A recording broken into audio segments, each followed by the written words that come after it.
శివరుద్ర స్వామి 200% media ముందే చెప్తున్నా కదా. ఓకే, ఒక్కసారి శివరుద్ర స్వామి గారు మనతో మాట్లాడుతున్నారు. చాలాసేపు నుంచి వెయిట్ చేస్తున్నారు. స్వామి గారు నమస్తే అండి.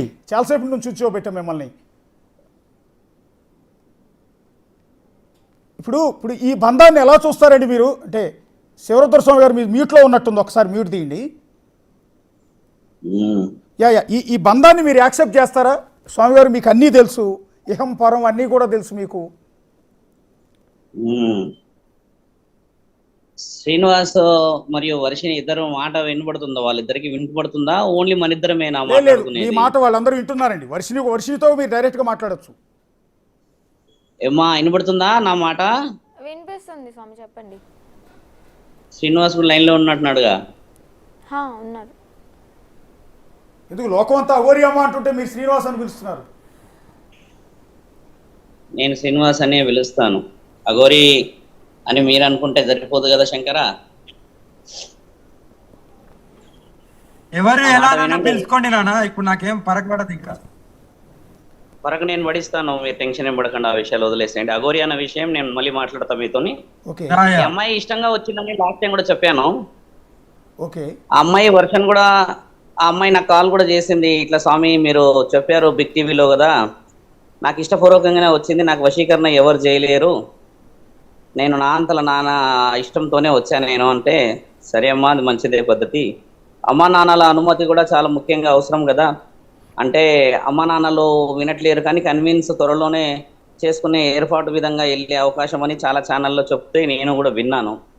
ఇప్పుడు కూడా శ్రీనివాస్ చెప్తుంది ఏంటంటే, నన్ను ఎవరు ఆపలేరు, నన్ను ఎవరు ఏం చూడలేరు, నేనేం చేసుకోవాలో చేసుకుంటా అని మాట్లాడుతున్నాడు. కాబట్టి అఘోరి తత్వానికి శ్రీనివాస్కి సంబంధం లేదు. శ్రీనివాస్ ఏమైనా చేసుకోవచ్చు, he has a right to go anywhere, ఏదైనా చేసుకునే రైట్స్ ఉన్నాయి. కానీ అఘోరి అని పేరు పెట్టుకొని పోతానంటే మాత్రం ఆ రైట్ వే కాదు. అఘోరి అమ్మ అన్న వర్డ్ మీరు ఏదైతే అంటున్నారో, it has to declared by the akharas of the Kashi. Kashi నుంచి, ఆ అఖాడాల నుంచి, అధికారుల నుంచి మీరు మాట్లాడే విషయానికి నేను వివరణ ఇస్తా. ఆ అమ్మాయి పెళ్లి చేసుకున్నది వాళ్ళు ఏ విధంగా చేసుకున్నారనేది మీరు అన్నట్టుగానే చట్టానికి అవసరం లేదు, కానీ కన్న తల్లిదండ్రులకి చెప్పాల్సిన అవసరం శ్రీనివాస్కి అయితే ఉన్నది. ఇప్పటికి కూడా శ్రీనివాస్ వచ్చేసి ఆ పోలీస్ అధికారుల దగ్గర ఈ అమ్మాయి, అప్పుడు ఈ అమ్మ ఉన్నది కదా వర్షిని, ఇద్దరు కలిసి ఏకగ్రీవంగా మేమిద్దరం ఉన్నామని చెప్పి రాయించుకునేంత వరకు చట్టపరంగా పోలీస్ అధికారులే కానీ మీరు అన్నట్టుగా వాళ్ళ అమ్మా నాన్నలు ఖచ్చితంగా వెంబడిస్తూనే ఉంటారు. ఇప్పుడు పోలీస్ అధికారులు వాళ్ళకి మీ అమ్మాయిని మీరు తెచ్చుకోండమ్మా అని చెప్పడం చేత తల్లిదండ్రులు ధైర్యం చేస్తున్నారు. కాబట్టి శ్రీనివాస్ ఎక్కడున్నా కూడా నువ్వు ఏంటంటే అమ్మా నాన్నలని ఒప్పించినా ఒప్పకపోయినా చట్టం నిన్నైతే ఖచ్చితంగా అడుగుతూ ఉంటుంది ఏదో విధంగా. ఇప్పుడు మిస్సింగ్ కేసు పెట్టిండని ఇంతసేపు మనం లైవ్లో వింటూనే ఉన్నాము. కాబట్టి ఆ మిస్సింగ్ కేసుకి అయితే నువ్వు రెస్పాన్సిబిలిటీ ఇవ్వక తప్పదు. నువ్వు నార్త్లో ఉన్నా, సౌత్లో ఉన్నా, ఈస్ట్లో ఉన్నా, వెస్ట్లో ఉన్నా, wherever you are there, network ఖచ్చితంగా ఉన్నది, నీ మొబైల్స్ అన్ని ట్రాప్ ఉన్నా, నువ్వు ఎక్కడ పోతున్నావు ఏంది అనేది ఖచ్చితంగా మనుషుల ద్వారా అయితే తెలుస్తుంది. ఫోన్లో ట్రాప్ ఉన్నది, ఆ అమ్మాయి నిన్ను సెక్యూర్ చేస్తుంది. That is very good information. So she has know everything about ఎక్కడెక్కడ పోతున్నాను అన్న సంగతి. ఇప్పుడు ఈ అమ్మాయి ఇక్కడ హైదరాబాద్లో ఇంకో 2 రోజులు 3 రోజులు ఉంటుంది, నిన్ను చేరుకుంటుంది వాస్తవమే. కానీ పోలీస్ అధికారులు అయితే నిన్ను అడిగే హక్కు ఉమ్మటికి 100% ఉన్నది వాళ్ళకి. ఆ విషయంలో నువ్వు ఒప్పుకొని, ఆ అమ్మాయి ఒప్పుకొని పెళ్లి చేసుకున్న వాళ్ళు కూడా, ఒక పురుషుడు ఒక స్త్రీ పెళ్లి చేసుకున్నా కూడా పోలీస్ అధికారులకు వచ్చి నాకు వీళ్ళ వల్ల రక్షణ ఈ విధంగా ఉంది, వీళ్ళు నన్ను ఈ విధంగా ఇబ్బంది పెడుతున్నారు అని చెప్పిన తర్వాత acceptance letter by the law and order department and acceptance by the parents, ఆ అమ్మాయి వాళ్ళ పేరెంట్స్ నుంచి మా ఇద్దరి మధ్యలో ఈ విధంగా ఏకగ్రీవ పత్రం ఉన్నదని చెప్పేసి ఆ పత్రాలు రాసుకున్న తర్వాత నువ్వు ఎక్కడైనా లీడ్ చేసుకునే రైట్స్ ఉన్నాయి. ఇప్పుడు ఆ రైట్ లేదు, నాకు అలా చేయలేనంటే నువ్వు మళ్ళీ సమాజాన్ని వేరే విధంగా భ్రష్టు పట్టించే మాటలే మాట్లాడుతున్నావు, కానీ వితండవాదం ఉన్న మాటలే. కానీ నేను అలా అనలేదు, నేను అలాగ అనలేదు స్వామి గారు, నేను అలా అనలేదు. నేను ఏంటంటే ఇప్పుడు వచ్చిన తర్వాత ఒక జాగాలో కూర్చుంటున్నాం కదా, అన్ని నా మాట విన, నువ్వు కూర్చోవాల్సిన అవసరం లేదు శంకరా. ఇప్పుడు రేపో ఎల్లుండో బయలుదేరి వచ్చి ఆ అమ్మాయిని తీసుకొని వెళ్ళి పోలీస్ స్టేషన్ కి వెళ్ళి అదే పోలీస్ అధికారుల దగ్గర నేను అదే చెప్తాను స్వామి గారు, నేను అదే చెప్తాను.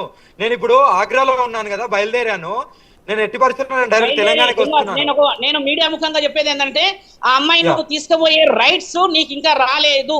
ఆ అమ్మాయి నువ్వు వితండవాదం చేస్తున్నావు కదా, రైట్స్ తీసుకురండి అంటున్నాను. మొదట ఏంటంటే, నాకు ఈ అమ్మాయి ఇష్టము, నాకు నేను ఇద్దరం పెళ్లి చేసుకున్నాం అన్న దానికి సర్టిఫికేషన్ హ్యాస్ టు కమ్. ఇప్పుడు సర్టిఫికేషన్ నీకు రాకపోతే నీకు రక్షణ లేదు ముమ్మాటికి. ఆ రోజు ఉజ్జయిన్లో పోలీసు అధికారులు అర్ధరాత్రి 2 గంటలకు వచ్చి తీసుకుపోతుంటే చూస్తూ నిలబడిపోయావే తప్పితే అమ్మాయిని ఆపే ప్రయత్నం చేయలేదు. అంటే నీకు ఆడ ప్రాణ భయం ఉంది, లా అండ్ ఆర్డర్ భయం ఉన్నదని అర్థం కదా. నాకు ప్రాణ భయం లేదు, లా అండ్ ఆర్డర్ భయం కూడా లేదు నాన్న. ఎందుకు ఆపలేవు మరి? ఆ రోజు ఆపాల్సింది కదా. ఆపేసి అమ్మాయిని నువ్వు అలా ఇలా తీసుకుపోతావు నా భార్య అని చెప్పి ఆపాల్సింది కదా శంకరా. నువ్వు ఎందుకు ఆపలేవు మరి? నేను ఆపిన తర్వాతనే ఇంటికి 5 days వెళ్ళొస్తా అన్నది. అది ఎవరికన్నా తెలుసా? 5 days అమ్మాయి వెళ్తానేడున్నది లబోదిగో అని. అలా కాదు, ఆ అమ్మాయిని ఈ పంట చింతపండు చేశారు, నన్ను కొట్టారు, నా చైన్ ఎత్తుకుపోయారని గట్టిగా అరుస్తుంది కదా. నీ భార్యను తీసుకుపోయినప్పుడు నువ్వు కూడా మీడియాకి చెప్పేడుండే. కొట్టింది నాకు ఇప్పుడు తెలిసింది కదా. ఇప్పుడు తెలిసింది కదా నాన్న. ఇప్పుడు కాదు మిత్ర, నా మాట విను మిత్రమా. ఇప్పుడు కాదు, ఆ అమ్మాయి బయటకు వచ్చిన 2వ రోజే వీడియో ఆర్టీవీలో వచ్చింది. ఆర్టీవీలో కూడా వచ్చినప్పుడు నువ్వు రెస్పాండ్ ఇచ్చేడుతుండే, అమ్మ నేను వస్తున్నా అని చెప్పి. ఈ 10 రోజులు 5 రోజులు సమయం వృధా చేసి ఇప్పుడు చూస్తున్న ఛానల్లో వాళ్ళందరూ అది చేసి ఇప్పుడు నీకు ఇబ్బంది చేసుకునే పరిస్థితి రాకూడదు కదా. ధర్మరక్షణలో నువ్వు ఉన్నావు, లోక కళ్యాణంలో నువ్వు ఉన్నావు, పరమాత్ముడి ఆజ్ఞని పాటిస్తున్నావు అన్నప్పుడు స్త్రీ రక్షణ మన భారతదేశంలో మొట్టమొదటి హక్కు. అఘోరలు ఎక్కడన్నా పెళ్లి చేసుకోవద్దని ఉందా? అఘోరలు పెళ్లి చేసుకోవద్దని, అఘోరాలు పెళ్లి చేసుకోవాలని ఎక్కడ రాసింది చూయించు. నేను అఘోరాలు పెళ్లి చేసుకోవద్దని రాసున్నది నీకు నేను ఇప్పుడే చూపిస్తా. అలా అంటలేదు. నేను అనేది ఏంటంటే అఘోరాలు పెళ్లి చేసుకోవద్దు అని రాసిలేదు, చేసుకోవాలని రాసిలేదు. అఘోరాలు శ్రీనివాస్ అఘోరాలు పెళ్లి చేసుకోకూడదని రాసి లేదనేది నేను చూపిస్తా. నువ్వు పెళ్లి చేసుకోవాలని ఉన్నది ఇప్పుడు కాదు. ఇప్పుడు మణికన్నన్ పెళ్లి చేసుకున్నాడు, తిరుచి మణికన్నన్ తెలుసా? ఎవరు? తిరుచి మణికందన్, తమిళనాడు. తిరుచి మణికందన్ ఎక్కడున్నాడు? ఏ అఖాడాలో ఉన్నాడు ఆయన? అఘోర అఖాడంలో ఎందులో ఉన్నాడు? కావాలంటే మీరు ఫోన్ చేసి కనుక్కోండి. మీరు అన్నారు కదా మాకు అన్ని పరిచయాలు ఉన్నాయి అన్నారు కదా. అఖాడాలలో పెళ్లి చేసుకున్న అఘోరి సాత్వికుని, సాధువుని, సత్పురుషులని, యోగ శుద్ధులని, తర్వాత మహాయోగినులని నువ్వు చూయించు. నువ్వు ఇంకొక 15 నిమిషాలు టైం ఇస్తే నేను కాశీ ఉప ముఖ్యమంత్రిని లైన్ లో తీసుకుంటుండే, కానీ ఆయన ఫోన్ కనెక్ట్ అయితే లేదు. ఆయనను కూడా లైన్ లో తీసుకుంటా ఉంటే ఆయన ఫోన్ కట్ చేసేస్తా ఉన్నాడు. నేను ఆయననే లైన్ తీసుకునేవాడిని. ఇప్పుడు ఇంకొక 10 నిమిషాలు నాకు టైం ఇస్తే నేను 6:30 తర్వాత వాళ్ళని కూడా లైన్ తీసుకుంటా. కాశీ నుంచి డైరెక్ట్ గా ఏ అఖాడాల నుంచి 15 ఉత్తరప్రదేశ్ లో ఉన్న 9 అఖాడాల గురించి, కాశీ క్షేత్రంలో ఉన్న 10 అఖాడాల గురించి నువ్వు మాట్లాడుతున్నావో ఆ అఖాడాల అధికారులతోనే మాట్లాడిస్తా. అఘోర శాసన గ్రంథంలో పెళ్లి చేసుకోవాలని ఉందని చెప్పి ఎల్లూరి శ్రీనివాస్ అంటున్నారు. మీరందరూ ఏం చేస్తున్నారని చెప్పి వాళ్ళతో తణుకులో రాజేష్ నాథ్ ఉన్నారు కదా, ఆయనకు పెళ్లి కాలేదంటావా? ఆయన అఖాడాలో ఉన్నాడా? లేడంటావా? ఆయన అఖాడాలో లేడు. ఆయనంతలో ఆయన సొంతంగా ఆయన ఒక నిర్ణయం తీసుకొని అక్కడ నుంచి వెళ్ళిపోయి ఆయన అక్కడ ఉన్నాడు. కానీ నేను నిర్ణయం తీసుకున్నాను ఈ నిర్ణయం, కానీ నువ్వు అఘోరాలు పెళ్లి చేసుకున్నారు అన్న నిర్ణయం చెప్పకూడదు. నా సొంతంగా నేను కూడా నిర్ణయం తీసుకున్నాను. శ్రీనివాస్ నీ ఇష్టం నువ్వు విర్రవీగు. నేను చెప్తుంది కూడా అదే. లా అండ్ ఆర్డర్ ప్రకారంగా, సివిలైజేషన్ గా, లా అండ్ ఆర్డర్ ప్రకారంగానే వెళ్తాము. ఓకేనా? మేము మ్యారేజ్ సర్టిఫికేట్ కూడా తీసుకుంటాము. ఓకేనా? మ్యారేజ్ సర్టిఫికేట్ మీకు కావాల్సింది నేను చెప్తున్నది అది తీసుకుంటాము. నువ్వు తీసుకో. చూడు శ్రీనివాస్, నువ్వు సర్టిఫికేట్ తీసుకో, పోలీస్ స్టేషన్ కి వెళ్ళు, లీగలైజేషన్ చేసుకో, రెగ్యులరైజేషన్ చేసుకో, దట్ ఈస్ యువర్ రైట్. కానీ తీసుకున్న తర్వాతనే అప్పుడు మీడియా ముందుకు వస్తాము. ఓకేనా? అప్పుడు వచ్చేసారు, అక్కడికి వెళ్ళి వచ్చేసాయి. ఆ వర్షిని అమ్మాయికి రక్షణ లేదు స్వామి, ఎక్కడో ఉంటానంటుంది. దానికి బాధ్యత నువ్వు వహిస్తావా? ఈ రోజు రాత్రి అమ్మాయికి ఏమన్నా అయితే నువ్వు నేను రావడానికి 2 రోజులు అవుతుంది అంటున్నావు కదా. ఆ అమ్మాయికి ఏమైనా నాదే బాధ్యత. ఓకేనా? అమ్మాయి తల్లిదండ్రులు వదిలిపెట్టి వచ్చింది, నువ్వు ఎక్కడో ఉన్నావు. ఇప్పుడు నిన్నగాక మొన్న నాగర్ కర్నూలులో ఒక ఆడబిడ్డని 7గురు ఆ గుడిలో పోతే ఆ అమ్మాయిని ఏం చిత్రహింస పెంచారు చూసావు కదా. ఒక ఆడపిల్లకి రక్షణ ఉందా ఈ రోజుల్లో? నేను రక్షణ ఇస్తాను నాన్న. నా సిద్ధాంతం అది. నా దగ్గరికి వెళ్ళి ఎవరు ముట్టుకోలేరు. పక్కన ఉండాలి కదా శ్రీనివాస్. పక్కన లేకపోతే రక్షణ ఎట్లా వస్తుంది? అదే ఇప్పుడు నాతోనే ఉంటది కదా, రక్షణ ఎందుకు ఉండదు అంటున్నా నేను. ఎక్కడ ఈ 2 రోజులలో నువ్వు వచ్చి పోలీస్ స్టేషన్ లో లా అండ్ ఆర్డర్ ప్రకారంగా నువ్వు లీగలైజేషన్ సర్టిఫికేషన్ తీసుకునేంత వరకు ఆ అమ్మాయికి నీకు రక్షణ లేదు. పోలీస్ అధికారులను ఇమ్మని చెప్పయ్యా నీకు పేపరు. నేను ఢిల్లీలో ఉన్నాను కదా, మార్నింగ్ వరకే హైదరాబాద్ లో ఉంటున్నా. ఓకేనా? నువ్వు హైదరాబాద్ కి వచ్చి మంగళగిరికి పోయి, మంగళగిరి నుంచి పోలీస్ స్టేషన్ నుంచి వాళ్ళ పేరెంట్స్ మధ్యలో ఒప్పించి పేపర్ తీసుకొని ముందుకు పో. అంతేకాని ఇలాంటి వితండవాదం చేసేసి అదే నిజము, అదే సాత్వికము, అదే ధర్మము, అదే నిజం అని చెప్పాల్సిన అవసరం లేదు కదా మీకు. నేను అదే లీగల్ గానే వెళ్తాను. నేను వస్తున్నాను హైదరాబాద్ కు. ఓకేనా? అమ్మా నాన్నతో ఒప్పించుకున్న లెటర్ రాసి ప్రెస్ నోట్ రిలీజ్ అయ్యి, పోలీస్ అధికారులు ప్రింట్ చేసిన నోటీస్ రిలీజ్ అయ్యి, ఇవన్నీ రిలీజ్ చేయకుండా నువ్వు వచ్చేసాయి నేను చూసుకుంటా ఎవడొస్తాడు చేస్తాడంటే, సమాజం నిన్ను చూస్తున్నప్పుడు, ఆ అమ్మాయిని చూస్తున్నప్పుడు ఏం నేర్చుకోవాలి? లోక కళ్యాణం అంటే ఇదేనా? నానా ఇక్కడ పెళ్లి గురించి మాట్లాడుతున్నాను. ఓకేనా? నేను లోక కళ్యాణం గురించి అది ఎప్పుడు ఆగదు, అది ఇప్పుడు కాదు, ఎప్పుడు నా ప్రాణం వదలడం కూడా అలాగే వదులుతాను. లోక కళ్యాణం గురించి మాట్లాడలేదు, ఇక్కడ మ్యారేజ్ గురించి మాట్లాడుతున్నాను నానా. మాట్లాడుతున్నావు కదా, ఆ మ్యారేజ్ గురించి వెళ్ళి ఎక్కడ మాట్లాడాలి? నువ్వు పేరెంట్స్ తో మాట్లాడాలి, పోలీస్ స్టేషన్ లో లీగల్ గానే వెళ్తాను. ఓకేనా? లీగల్ గానే వెళ్తున్నాను, మీడియా పరంగా చెప్తున్నా, లీగల్ గానే వెళ్తాను. అమ్మాయి కూడా చెప్తున్నాను కదా, ఇలాంటివి చేయడం వల్ల ఏమైతుందంటే మీరు బహిర్గతమై రక్షణ లేని పనులు చేసుకుంటున్నారు. మీరు ఆలోచించి దాన్ని ధర్మం అనకూడదు. ఆ ధర్మాన్ని పాటించాలంటే మానవ ధర్మం ముఖ్యమైనది. మానవ ధర్మాన్ని పాటించాలంటే పరధర్మాన్ని పాటించాలి. నాలుగకి హద్దు లేకుండా మేము చేసే పనులే న్యాయం అంటే ఏ విధంగా ధర్మాన్ని కాపాడుతావు నువ్వు? సరే సరే. అంటే స్వామి శివరుద్ర స్వామి ఇప్పుడు ఆయన అంటున్నది ఏంటంటే, సారీ ఆయన అనకూడదేమో, నాకు కొద్దిగా కన్ఫ్యూజ్ అవుతున్నా కొన్నిసార్లు.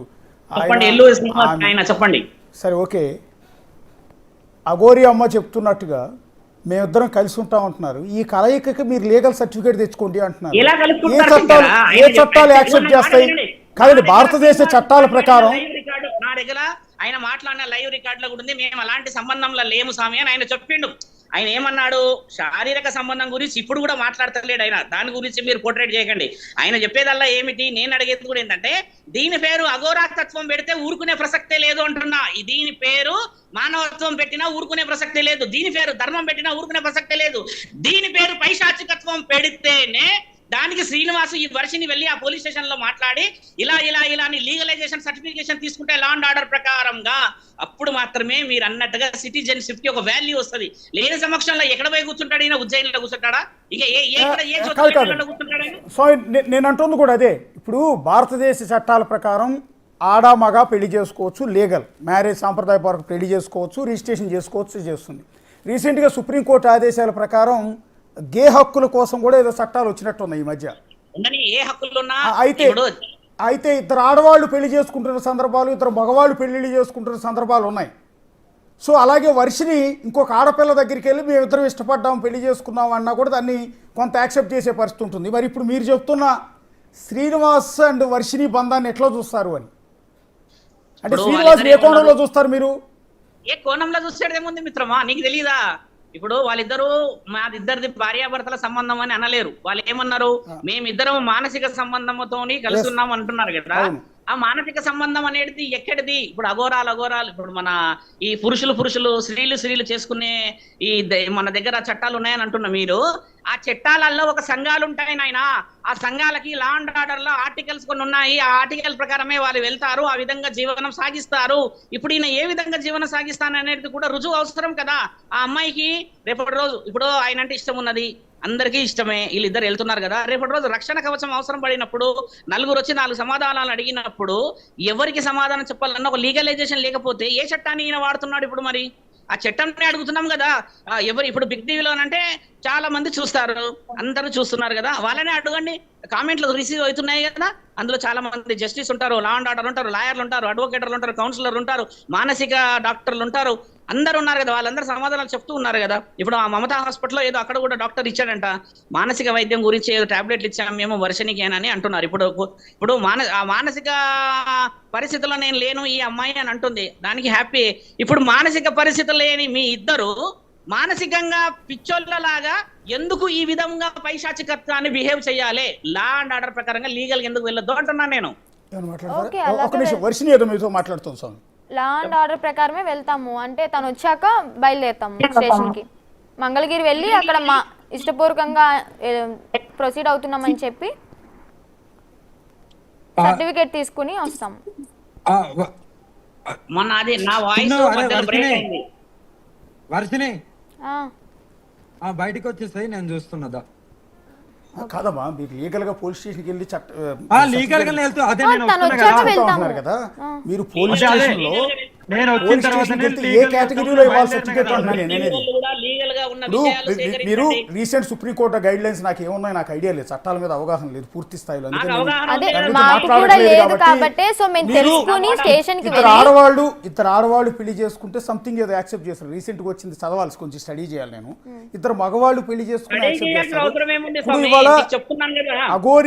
అఘోరి అమ్మని మీరు పిలుస్తున్న ఆమెతో మీ బంధాన్ని ఏ విధంగా చూసి సర్టిఫై చేస్తారు పోలీసులు? యాక్సెప్టెన్సీ లేదంటున్నా. ఇప్పుడు అఘోరిని మీరు ఆడనుకుంటున్నారా మగ అనుకుంటున్నారా? ఒక్కటి సూటిగా మనిషి కాదా? అఘోరిని మీరు ఆడనుకుంటున్నారా మగ అనుకుంటున్నారా? నేనైతే అంటే హస్బెండ్ గా ఫీల్ అవుతున్నాను కాబట్టి మగ అని అనుకుంటాను, అంటే నా పరంగా నా వరకు. ఇదే మీ విషయం ఇన్నర్ ఫీలింగ్ అది, Yes, మీ నా inner feeling. ఆత్మీయ నా ఇన్నర్ పర్సనల్ ఫీలింగ్ అది. పర్సనల్ ఫీలింగ్ భర్త అనుకుంటున్నారు. ఫిజికల్గా మీరు ఆమెని ఆడనుకుంటున్నారా మగ అనుకుంటున్నారా? మీ అమ్మ అంటుంది ఆడ మగ కానివాడితో నా కూతురు వెళ్ళిపోతే నేను ఎట్లా తట్టుకుంటాను అంటుంది. పచ్చిగా చెప్తున్నాను నేను.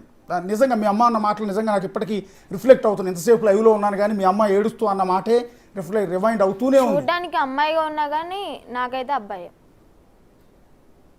కానీ అది నా ఉద్దేశం. కాదమ్మా, మీకు పోలీస్ స్టేషన్కి వెళ్తామంటున్నారు కదా, చట్ట ప్రకారం అడ్వకేట్స్ దగ్గరికి వెళ్ళినా మీరు కోర్టుకు వెళ్ళినా పోలీస్ స్టేషన్కి వెళ్ళినా ఎక్కడికి వెళ్ళినా ఇది అడుగుతారు మీరు. దానికి మేము సమాధానం అది మేము చెప్తున్నాను. అక్కడే ఓకేనా? చెప్తామండి. అక్కడ చెప్తా. చిన్ను అక్కడికి వెళ్ళి వచ్చేస్తే ఇంకా చాలు. ఓకేనా? నువ్వు బయటకు వచ్చి కాల్ చేయి నాకు. లీగల్ గా వెళ్తున్నాము, లీగల్ 100% లీగల్ గానే వెళ్తాము. మ్యారేజ్ సర్టిఫికేట్ కూడా నేను తెప్పిస్తాను. నేను ఆల్రెడీ కాల్ చేసిన ఒకరికి. మ్యారేజ్ సర్టిఫికేట్ కూడా అక్కడ వాళ్ళ సమక్షం మ్యారేజ్ చేసుకొని మ్యారేజ్ సర్టిఫికేట్ మేము అక్కడ ప్రొసీడ్ అవుతాం. ఓకేనా? అఘోరి అమ్మ, ఒక్కసారి మీరు కన్క్లూడ్ చేసే ముందు మిమ్మల్ని మీకు ఒక అప్పీల్ చేసుకోవాలనుకుంటున్నాను నేను. మీరు కొంచెం ఓపిక్గా వింటారంటే మీకు ఒక అప్పీల్ చేసుకోవాలనుకుంటున్నాను. నేను డ్రైవ్ చేస్తున్నాను. నేను ఆల్రెడీ వస్తున్నాను కాబట్టి ఒకటి అప్పీల్ అమ్మా. నేనేమంటానంటే ఇప్పుడున్న సిచ్యువేషన్ వేరు. బంగారం లాంటి ఆడపిల్ల, ఆ పిల్ల పెళ్లి చేసుకుంటానంటే బిగ్ టీవీ ఆఫీస్ ముందు ఇప్పుడు కూడా క్యూ కడతారు. అంత చక్కగా కొందరు బొమ్మలా ఉంది ఆ పిల్ల. ఆ పిల్ల జీవితాన్ని మీరు ఎందుకు నాశనం చేస్తున్నారు అని ఒక స్వార్థంతో అడుగుతున్నా. నేనేమంటానంటే ఒక తండ్రిగా నాకు కూడా ఒక ఆడపిల్ల ఉందండి. ఒక నిమిషం స్వామి, నాకు కూడా ఒక ఆడపిల్ల ఉంది. వాళ్ళ వర్షిని చూసిన తర్వాత నాకు భయం వేస్తుంది నా ఆడపిల్లని చూసి. రేపొద్దున ఇలా మీలాగా ఇంకొక అఘోరి ఎంటర్ అయితే నా బిడ్డ ఏమైపోద్దా అని ఒక తండ్రిగా స్వార్థం. ఇవాళ వర్షిని తల్లిదండ్రుల బాధ విన్న తర్వాత ఒక బాధతో మిమ్మల్ని అడుగుతున్నా. ఆ పిల్ల జీవితాన్ని నాశనం చేస్తున్నామన్న ఆలోచన మీకు ఎక్కడ రావట్లేదా? నేను ఊరికి వాళ్ళ కోణం నుంచి అడుగుతున్నా ఒక తండ్రిగా.